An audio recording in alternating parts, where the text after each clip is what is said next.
our topic is competition and beating the competition, right? Mm-hmm. Beating the competition.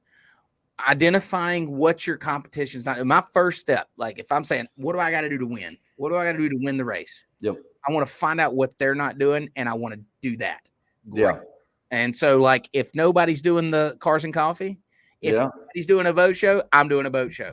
Yeah. It's fine. And you got to put your money where your mouth is. You know what I'm saying? You got to Yeah. do it. You can't just say it. You got to be about it. I just think that's just awesome. You know what I mean? Just being able to grab those customers that might, or those potential customers, right? Yeah. They're coming for the boat show. They're not there even thinking about detailing. Nope. But now, man, I see Easy N over there. I see them over there. You know what I mean? You see that branding and building that awareness. Once you get to a certain size, it makes a lot of sense. And think about this, right? Think about if our staff can pull off putting a boat show together, thousands and thousands of people, hundreds of exhibiters. Don't you think we can clean your car or your boat? You know what I'm saying? Like, don't you think we can put that plan together too? Yep. So it puts us, and we're not saying that you got to go out and do a whole boat show, but like, no, but I think starting at the top there, right? That's like, man, that's at the top, man. You're at the top, Dustin. That's awesome. Well, I love that. It's the way competition goes. And, you know, we kind of like, you know, you're laying the groundwork. Everything you do, you're laying the groundwork for your competition to follow in behind you. So that's me, you know, step one. We talk about beating competition. I'm thinking, you know, like I'm identifying what's missing in the market. Like if I'm a detailer, right? And I'm like, what do I got to do to win? What do I got to do to beat my competition? I'm going to identify what's missing in the market. I'm going to say, what are these detailers? What is my competition? We learned how to identify our competition. We learned how to identify our customers last week. Now I'm going, what is missing? What are they not doing to get that customer in the door? And I'm doubling down on that. And then on the flip side, right, that's sort of looking out a little bit, looking in and saying, hey, what do you do really, really well? And saying, hey, I don't even care what anyone else is doing. I know what I do really well, whether that's polishing a car, a ceramic, or, you know, customer service, professionalism, you know, getting these cars back to them in a timely manner. I do something really, really well, and doubling down, put that in your marketing, put that in on your menu. Hey, I'm going to get your car back, and it's going to be something 24 hours, whatever it is. You know, and just staying in your lane there for what you do really well. Yeah, something that you're already doing. What can I do better at? Like, how can I focus on that? So, like, a self-audit is a great place to start. You know, if I'm, you know, what can I do? If I have the eye for design and I think that I can take my uniforms and my shop to the next level in professionalism because I know how to pick out a nice looking uniform and not really nice colors. See, I'm telling the things that I'm opposite at, by the way. Okay, I was going to say, next thing I know, I'm going to see Dustin at the fashion show. Absolutely not. I wear the same thing every day. I would not change if I didn't have to, if it wasn't like, if it was sociably acceptable for me to wear the same shit every day. Yeah. Like every day, 7 days a week, I would. Like, I have no eye for that. Like, I don't care. Like, I'm in a black t-shirt and khaki pants every day, man. I go and buy the same here. Acceptable or not, you know what I mean? I'm gonna do. Dude, it's just not important. It's a less decision. So, but like, if that's your thing, right? Like, if that's what you do great at, we'll be great at that thing. Start there. Start with what you know that you can do. That doesn't cost extra money to say, what am I great at? And then start spending time in there. But it takes self-audit.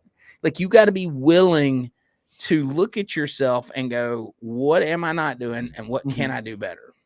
And at the same time, right, diving into like the detailing world, elevating those services and saying, hey, I'm at this level right now.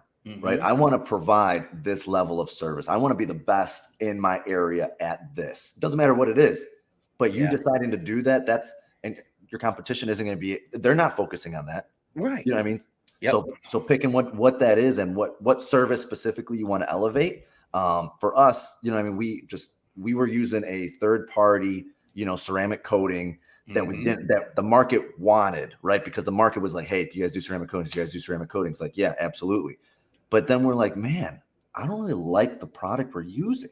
You know what I mean? So we're going out, we're figuring out what's the most important to the customer. Hey, they want a warranty. Okay, great. Hey, they want to make sure that we have something that can go on their rims and their windows that isn't going to smear. That is absolutely. Yeah. Right. So us going and doing that self-audit and saying, hey, we want to elevate our ceramic coating services. Right. And that's what we did. And we partnered with someone else. And then, you know, now we're able to have an elevated service in a market where nobody else has that.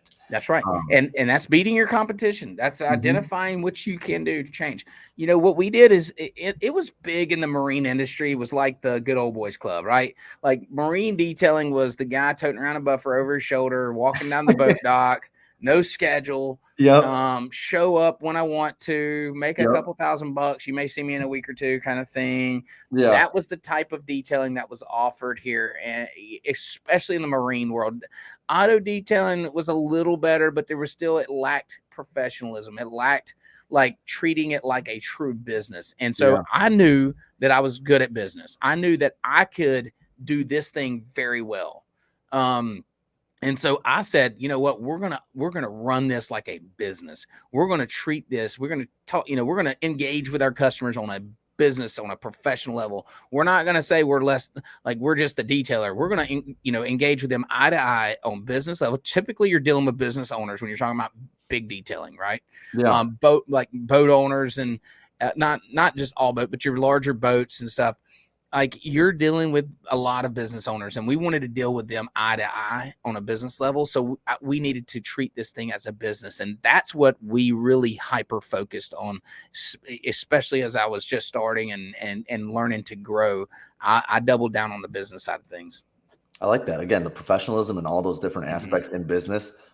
And it takes time to sort of, again, you talk business, you talk accounting, finance, marketing, you know what I mean? You got all these different aspects that isn't detailing, right? That's right. No, it has nothing. Yeah. So far from that. And you have to, and it's easy to say, well, I'm a professional, but then, you're like, it's a whole, like the looks got to match the effort thing.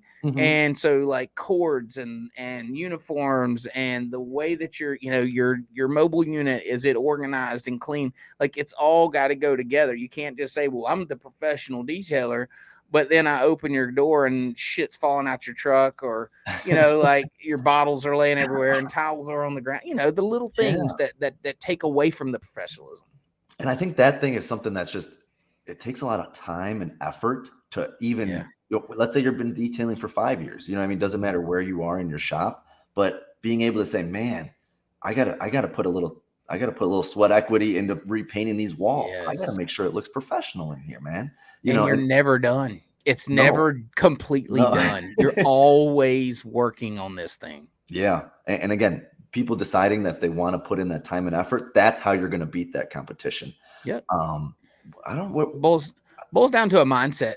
In my opinion, it's a mindset. Like when you flip the switch, you say, okay, I want to win this race. We say it like that because it is competition, and you got to flip that switch in your mind and say, I'm willing to do what it takes. And so self-auditing and figuring out what they're doing, figuring out what you're doing, and what can I be great at. All this you gotta hyper focus on, and it's not something like you set it and forget it like the Traeger grill. You've got to consciously daily focus on this thing. And then, oh, by the way, it doesn't stop there. You got to tell the customer that's what you're great at, and you got to show them. And that's all done through the marketing side, which we'll talk about later. If you're doing anything new or improvements, you let every customer know. Everybody know. You put a fresh coat of paint on a wall, you're like, man, did you see that wall? That's a nice looking wall right there. Yeah, and it's free content. It's easy content. It's a free post, right? Yeah. Like the before and after of your wall, the during, the time lapse of it. I know Chris, he's right off camera here. He did when we added the floors in our shop, he did a cool time lapse of us laying that. But it's content, right? We're showing the customers that we are reinvesting into the shop. We're doubling down on our professionalism. We're doing the things that we need to do to serve you better, That's awesome. I got another thing that I kind of do is I like to diversify. You know what I mean? We added the mobile detailing, right? We're jumping into the PPF. We're doing some different things here. Not necessarily. Does it beat the competition? Yes, because they're not. Yeah, sure does. Right? Because it's an empty space. It's a white space there that we're like, man, we're going to go grab that market share. That's phenomenal. But I'm trying to put in a perspective of like a smaller shop of diversifying their services, right? If you're doing just polishes, waxes, shampoos, and saying, hey, you know what? Everybody kind of does that. What's something else? What are things that I can add to that my competition's not doing? And what's cool is it doesn't even have to be a whole nother service. It can be something little. It can be like an aftercare kit for your ceramic coatings. Like Yeah. it could be little things that you just do differently that you can add.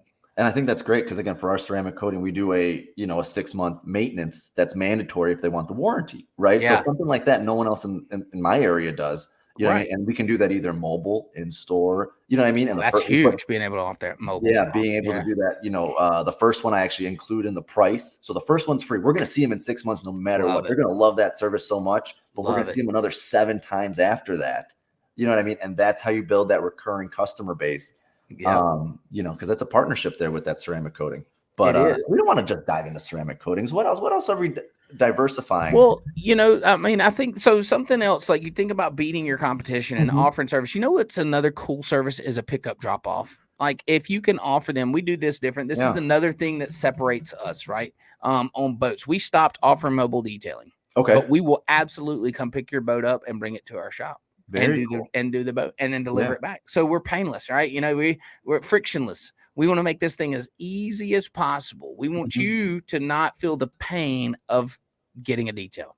And then you're also going to pay for it. You're also going to say, hey, look, the place down the road doesn't offer that. You know what I mean? So they're calling. They're like, man, if they're pricing it out, but their time, hey, guess what? We're going to come pick it up for you. Yeah. You know what I mean? We're going to save you that on that time. What's that worth? Better service. You know what I mean? And you can't beat that. You're right. These are little things that you can do, but you don't know unless you know what's going on. Like you don't know these things that you should focus on unless you know what's going on in your area and in your market. Remember, guys, identify your competition. Don't go look at the guy that's not your competition. What's he doing? That doesn't matter. Like if your competition is not the local car wash, right? It's not, and it's not ours. We don't give a shit what they're advertising down the road. If they're doing rock chip repair or whatever, we're not going in and which we do offer, but we're not worried about them, or we're not worried about the new ceramic spray that they've added as a $3 add-on. That's not our competition. We're not going to go compete with that. We're going to compete with is what with the shop that's of our caliber doing the similar services and competing for that same customer. And we're going to be aware. We're not going to hyper focus, but we're going to be aware of what they're doing.